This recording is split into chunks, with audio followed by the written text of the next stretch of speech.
দাজ্জাল বললে বৃষ্টি নামবে অটোমেটিকলি। দাজ্জাল বললে সাথে সাথে বৃষ্টি বন্ধ হয়ে যাবে।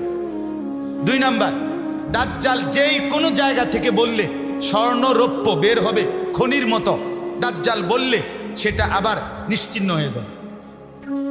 3 নাম্বার, দাজ্জাল যেই কোনো জায়গায় বললে খাল হয়ে পানি বইতে থাকবে, দাজ্জাল বললে পানি শুকাইয়া সমতল হয়ে যাবে।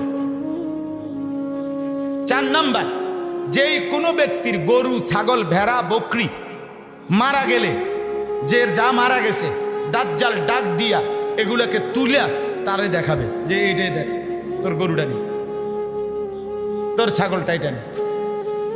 এরপরে 5 নাম্বার, আল্লাহ নবী সাল্লাল্লাহু আলাইহি সাল্লাম বলে দাজ্জাল যেই কোনো ব্যক্তির মৃত মা বাপ কবর থেকে তুললা দেখাবে যে এই দেখ তোর মা বাবার কথা ক, তারা কি কয় শুন। তখন মা বাপ বলবে, মূলত সেটা শয়তান আকৃতি ধরে। নবীজি বলছেন মা বাপ বলবে ইয়া বুনাইয়া ইন্নাহু রাব্বুক ফাত্তাবিউহু, নাউযুবিল্লাহ, এ তোর খোদা, এর অনুসরণ কর। আপন মা যদি এটা বলে, আপন বাপ যদি এটা বলে, মাথা ঠিক থাকবে তো? আল্লাহ নবী সাল্লাল্লাহু আলাইহি সাল্লাম বলেন দাজ্জাল আপনার কল্লা ফালাইয়া আবার জীবিত করে ফেলবে। মানে এই তো দেখছে কল্লা ফালাই দিছে, হত্যা করছে, আবার ওই ব্যক্তিকে তাৎক্ষণিক আবার জীবিত করে দিবে। নাউযুবিল্লাহ। বলেন যেই দেশের মানুষ রাত্র 10:30 বাজে 11টা বাজে শুনছে করোনা ভালো হয়ে যাব আজান দিলে মসজিদে, আর দেরি করছেন আধা ঘন্টার ভিতরে সারা দেশে আজান দিয়ে লাইছে।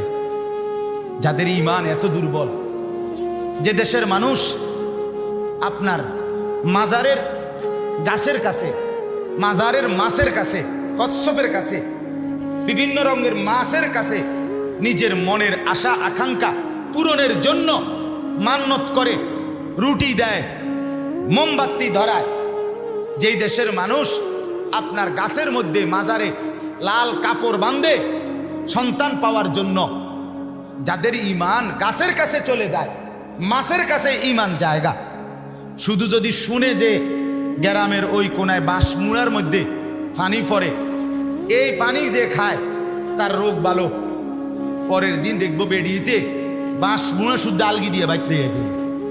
ঠিক কিনা বলেন? সামান্য এটুকুতে যাদের ঈমান চলে যায়, তারা যখন এই কারবার দেখবে বৃষ্টি নামে বৃষ্টি বন্ধ হয়, পানি বয় পানি বন্ধ হয়, স্বর্ণরৌপ্য উঠে স্বর্ণরৌপ্য আবার চলে যায়, বাপ মা কথা কয় গরু ছাগল জীবিত হয়, এতে বেড়া বিশেষ করে মহিলারা সবার আগে কবে আরে কিতারে কস এ বেটা খোদা না, তার খোদা আইব করতে, এতে বালা খোদা কই পাইবা, বলবে কিনা বলেন? হ্যাঁ, আল্লাহ নবী সাল্লাল্লাহু আলাইহি ওয়াসাল্লাম বলেন আউয়ালু মান ইয়াতবাউহু আন-নিসা, হাদিস, দাজ্জালকে সর্বপ্রথম যারা অনুসরণ করবে তারা নারী, মহিলা। মহিলা বেলকিবাজি দেখলে মহিলারা আগে দৌড় মারে। যত মাজারে ভণ্ডামি বেশরামি হয়, যেখানে গান বাদ্য অশ্লীলতা বেহায়াপনা যতখানে আপনার হয়, দেখবেন সেখানে নারীর আড্ডা বেশি।